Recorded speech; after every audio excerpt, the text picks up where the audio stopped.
As if social media wasn't any more confusing. Now we have migrations left, right, and center. People leaving Instagram to go to Twitter because their reach is going to be better and that. Instagram releases a video on Twitter to announce updates on Instagram, which makes no sense to me, but it has scared the living Jesus out of photographers to kind of go, whoa, maybe Instagram isn't for me, maybe Twitter is where I should be. And yeah, where do I stand with all of this? So we're going to discuss this right now.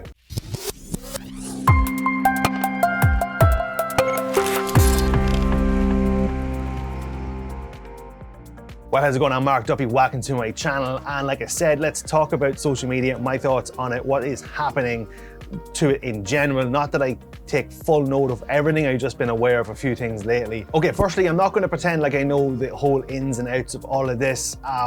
Just a casual viewer like everyone else. What I notice, and I think is hilarious, is that all the social media apps post on Twitter to announce their new updates. I don't understand it. You have your own platforms announced there. But anyway, they go onto Twitter, you can watch it all there. So the head of Instagram posted a video talking about I think it was the next 5 things they're going to be pushing on the upcoming updates. And two of the things that he said was they're going to be pushing more on video and less on photos. And that just made photographers insanely annoyed and well, I'm out of here. Stormed off, and there was a migration to Twitter, and it was just, I enjoyed it. I was on Twitter the most I've ever been, because I'm on Twitter since 2010 and still don't really know how to work it. You use hashtags, you don't use hashtags, you self-promote yourself. No, don't self-promote yourself. Get involved with chats, don't get involved. It's really, at times I just wonder, what the hell is the point in Twitter? But it was all over my newsfeed on Twitter, just, the photographer community on Twitter is so much better than Instagram. I so prefer Twitter over Instagram. This is so much better. Why didn't I come here years ago? And then there's the flip side to it as well. Hey, all you Instagram photographers coming over here and following and not following back. That's not how we work over here. Twitter is a different thing. Not too sure where that accent came from, but we'll carry on. So at the minute, everyone's kind of thinking, is Twitter the new thing? Which, it's like, it's one of the oldest ones. And everyone's thinking Facebook's dead as well. Like, I think everyone needs to stop with this single mentality. I'm on Instagram, I'm on Twitter, I'm on Facebook. Well, I'm a slut. I'm on all of them. And I have been posting on all of them for years. I'm on Twitter, don't understand it all that much. I still post on it. Some of my photos do well, some of them don't.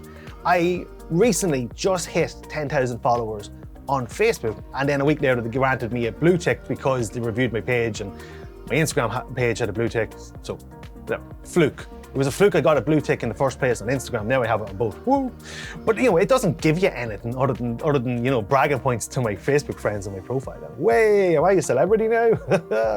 Hashtag humble. I sell more of my photography prints on Facebook because the demographic on Facebook are the people who buy that kind of stuff. It's people who are a little bit older and you want to spruce up the house and really appreciate photos of like Cullen's Castle, Roach Castle, nostalgic places they used to go to when they were kids that are, places that are still there. Maybe they're expats, maybe they're living in America or Australia and they miss home and they miss going to these places that they used to go with their parents or they used to take their kids to. So that's the demographic you have on Facebook. On Instagram, this is for my channel anyway. So on Instagram then it's mostly photographers. So up until COVID, I had planned on pushing Instagram so I could start doing workshops. I was even pricing places around Dublin and Dundalk so I could have a physical place to teach photo editing workshops, photography workshops. But since COVID, I've had to park that for a little while. I will get back to it. And then Twitter, I don't really understand fully on Twitter, but I do notice that the people who follow me are more photographers and small businesses because they get involved with networking groups on Twitter. Businesses are a lot more active on Twitter because for a long time I always thought Twitter was just kind of this self-promoting, hey, look at me app, kind of app, and I treated it as such. Lately it's not. They want you to be actively just, in a community-based conversation. Now, that is the great thing I find about it, and a lot of people are saying that too. And that was the funny thing with this week. You'd see, oh my God, the photography community is so much better on Twitter than it is on Instagram. So the people weren't even half obvious that they were coming from Instagram to Twitter. Followbacks are highly accepted on Twitter.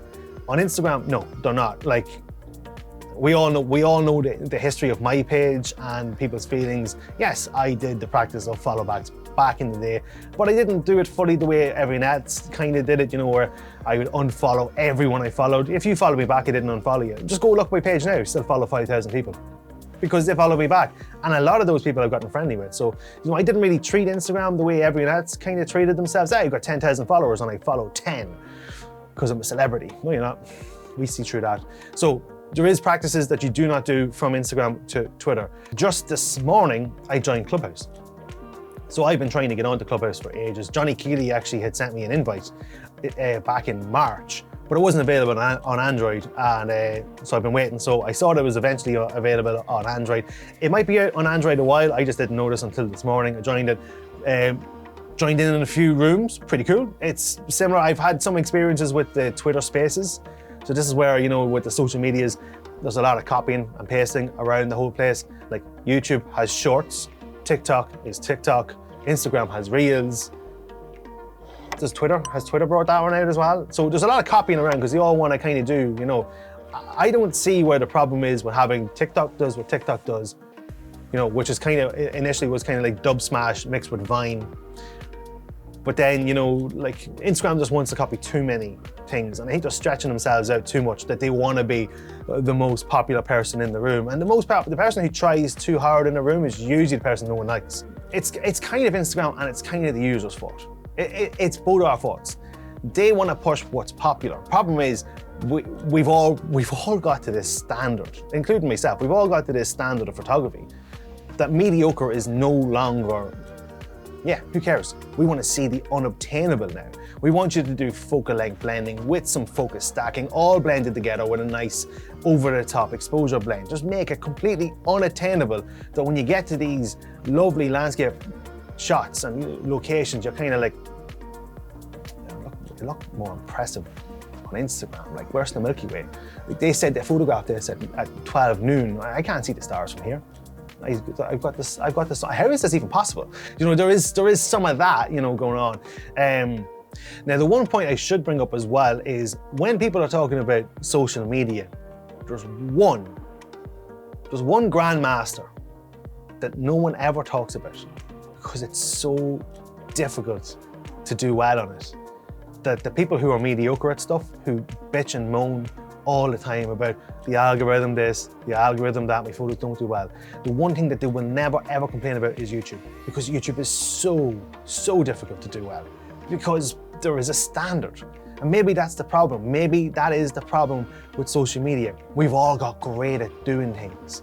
You know, like technology has come on so much that we can all make great videos in our renovated garage.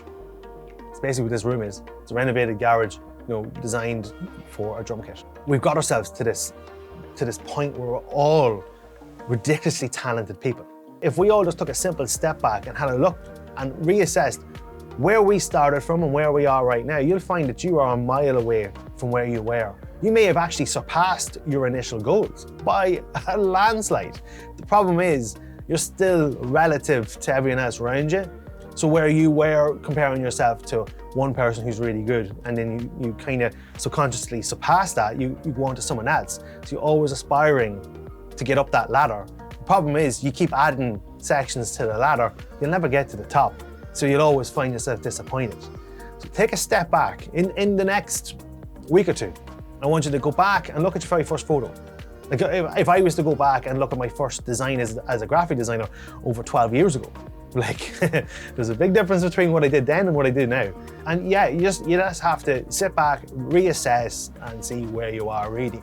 And don't look at social media as kind of, you know, that's another hurdle that they're throwing at me, I'm going to trip over. Climb over it. If you can't jump over it, climb over it. Like, this isn't a sprint. You're not trying to do like the London Marathon in 15 minutes. You know what I mean? It's a marathon. You know, take your time. Who cares? I think what I'd like to get out of this video is just to kind of put in mind to you, don't let social media inhibit you from your creativity. So if there are things that you see that's kind of like, oh, it's a little bit limiting, I don't really know much about video, challenge yourself, learn. You know, there's more ways to show off your photos than just posting the photo. You know, yes, you can enjoy that and you can do that and there's nothing wrong with it at all. But if it is a challenge, and maybe the odd time, maybe one a month, you decide to curate a slideshow. Just animate a slideshow together, right? you'll find your first one will be mediocre, your second one will be pretty good, and by the third one then you'll have it down. And you'll start getting different ideas. But by the time you get to the end of the year, you've done 12. Put them all together, now you've got a YouTube video. So now you've gone from trying to just adapt and survive on Instagram while making content for a completely different platform you never had any ideas what to do with, and now you've got something good. So think of it that way there as well. Like, Reels don't just work on Instagram. They work on TikTok, they work on Twitter. They're all very short. Everyone's attention span's gone quite small, so it means we can get to the point. Last thing I want to say is, I think with people scaremongering and leaving Instagram for other ones and stuff like this here, I think it's a welcome thing. One for them just to kind of say, oh well, maybe we've overstepped the mark, and two, I think it's great that it's opening people up to not be on just the one platform. Don't put all your eggs in one basket. Spread yourself out. What's like half an hour? When you're going to post a photo tonight, spend half an hour posting it across your different social medias. Don't post on Instagram and automatically share it to Facebook and Twitter. Don't do that. Don't be lazy. Do them individually. And you set your right keywords, you set your right hashtags, and you give its time for each one of them. I spend between half an hour to 45 minutes every time I post on a social media post, because that's how long it takes to get it right on Instagram, get the caption, then amend it for Facebook, amend it again for Twitter, amend it again for LinkedIn. You need to put the time in for all of this. And this is the one thing that so many people don't seem to understand or want to understand is, when you see people with huge followings, I'm not saying that I have a huge following, but when you do see people with massive followings, you have no idea how much time that person puts into it. I spend on average 5 hours a day on Instagram. And I have a full-time photography job. I'm going back to it now to do edits for clients that, they need the work, and I have to have these photos done for them for tomorrow. Yeah, I spend all day on social media. I'm always on it, always looking around, just trying to interact with it, and just, like, I enjoy it, but I work at it too. It's hard work, but it's worth it. I like it, I really enjoy it. Okay, so I hope this was helpful in some ways and maybe opened some people's eyes into considering going on to different platforms. So speaking of the platforms, you will find me everywhere under Mark Duffy Photography, except for Clubhouse and Twitter, because they don't allow that long of a character name. So it's Mark Duffy Photo on Twitter and Clubhouse. But I'm on Instagram, Facebook, Twitter, Clubhouse, YouTube, LinkedIn. Anything else? TikTok. Ugh, I don't really enjoy TikTok, but I'm on it. So yeah, look, if you like this stuff, give it a like, subscribe, check me out, as I said, on the other social medias. And I've got some great product reviews coming up very soon. So stay tuned to my channel. And until the next time, later, Gators.